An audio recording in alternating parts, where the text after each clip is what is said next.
The WBA, they was making some orders this week. The WBA was real busy this week with the orders, man. And the WBA ordered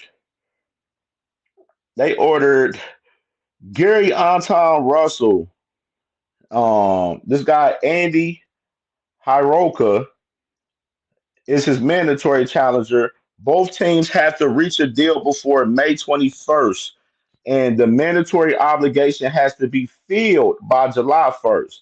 So they have to have this mandatory negotiated by the 21st of May, and the fight has to be done July 1st. So this looked like this is going to be the next move for for Gary Anton Russell, because you got to look at it with Alberto Puello. He's about to fight Sabril Matias on the July 12th card for Ring Magazine. And a little different with it, man, because I really wanted to see Puello and Gary Anton Russell run it back, man. I was really hoping that. But I do like the Alberto Puello fight versus Sabril Matias. I do like that fight for sure. Like I like both styles in that fight. But in particular for Gary Anton Russell, him fighting this guy Andy Hiroka. Hey, this is mandatory. This probably is going to be the next fight for him, because you got to look at the 140 landscape. Got Teofimo Lopez about to fight Arnold Barbosa in a mandatory fight next week in New York. And then you got Richardson Hitchens. He's about to fight Cambosos June 14th in New York. So all the champions is busy. So this going to be the next fight for Gary Anton Russell fighting Andy Hiroka in the mandatory fight coming up next. Maybe they can probably put this fight on the undercard for Tank, possibly. You know what I'm saying? Because we're gonna get to talk about it. Because Tank and Roach rematch got postponed to July 19th. So we're gonna talk about that shortly too. And another WBA order too to talk about, which was crazy. I know people talked about it a couple days ago, but the WBA, they ordered Shakram Giasov to fight Boots Ennis, and as well, they said that the winner of that fight and Ryan Garcia and Rolly Romero, they would have to fight each other. So they basically got a whole little situation where they got a four-way where the winner of Boots versus Giasov will fight the winner of Ryan versus Rolly. But this is my thing about it. I got a problem with that though, because of the fact that Ryan said that the rematch with him and Devin is already signed and locked in. So if that fight is locked in, then why would the WBA be making this order like this in that manner? Because of the fact that Ryan need to run that rematch back with Devin. He definitely need to run that rematch back. And I want to see that rematch in particular myself. You feel me? But I understand, like, they got the whole title situation with the four-way shit, but nah, bro, that rematch gotta happen. Gotta happen. And it sound a little off to me. And y'all gotta remember that Turkey, he got control of the WBA.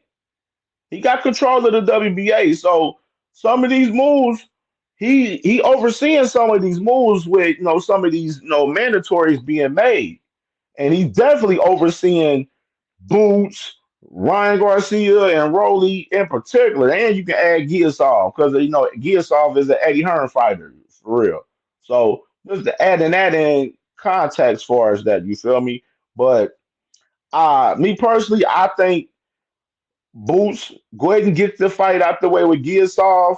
You got Brian Norman, he already busy fighting Jin Sasaki in Japan, which we're gonna talk about that.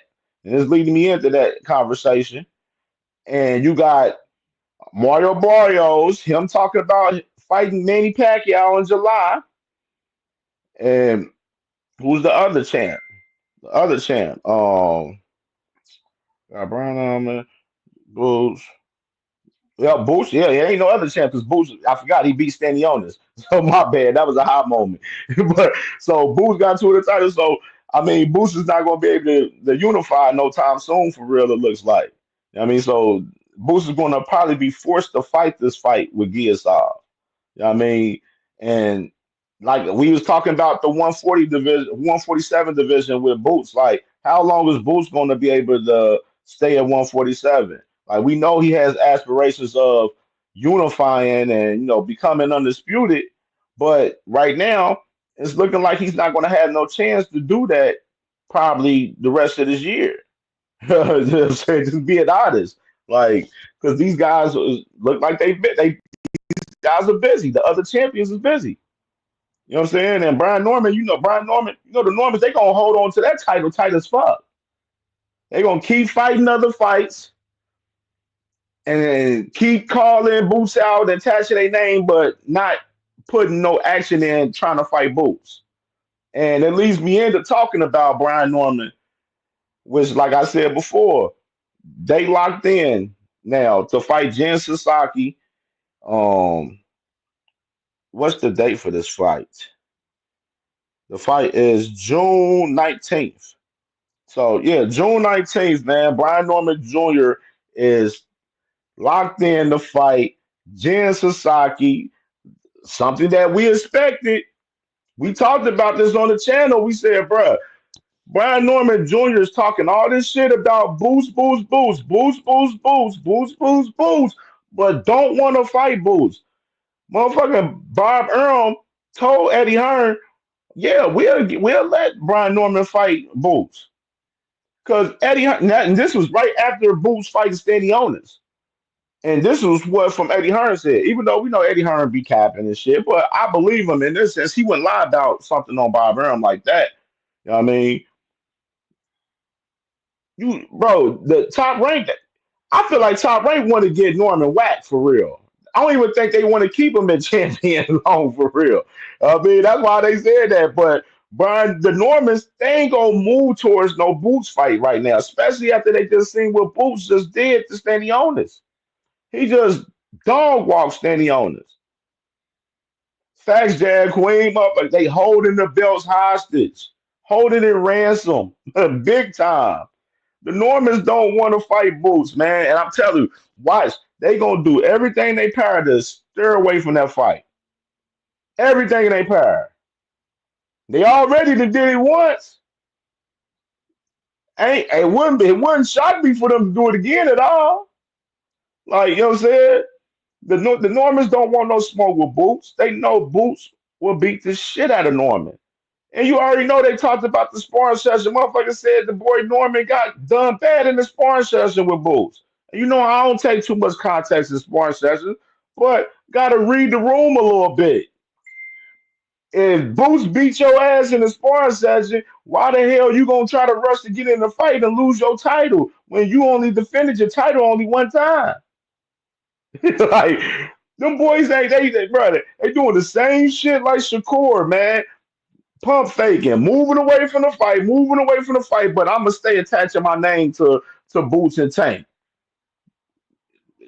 That it's like is that a top rank thing that they be doing that shit where they be putting they fighters just to attach their name to bigger fighters names like because top rank is the main promotional company that does this shit like they the main ones like it be nasty work man and like this fight with Jen Sasaki is a fight that like I said before nobody don't want to fucking see we know you gonna beat Jen Sasaki like we know you gonna beat dude. You ain't you probably shit. You probably ain't even making over a million fighting Jen Sasaki in Japan. Like I'm just saying, we you probably ain't even making over a million fighting him. Crazy. I wouldn't even be surprised if you ain't even main event in this fight. Like, I wouldn't be surprised if this man Brian Norman Jr. ends up fighting on the undercard in Japan, bro. I wouldn't be surprised. Top Rank can do some foul shit like that. They already to put the man fighting on a damn woman's undercard. Ain't no telling what they do. They don't. Norman is not no draw, and they talking like they trying to like they're a star and shit. Like oh they gonna be the next big draw in boxing and shit. Like stop the fucking cap, man. The Normans is capping over there, man. Like they real life capping. Senior. So, all right, so takes me into my next topic, man.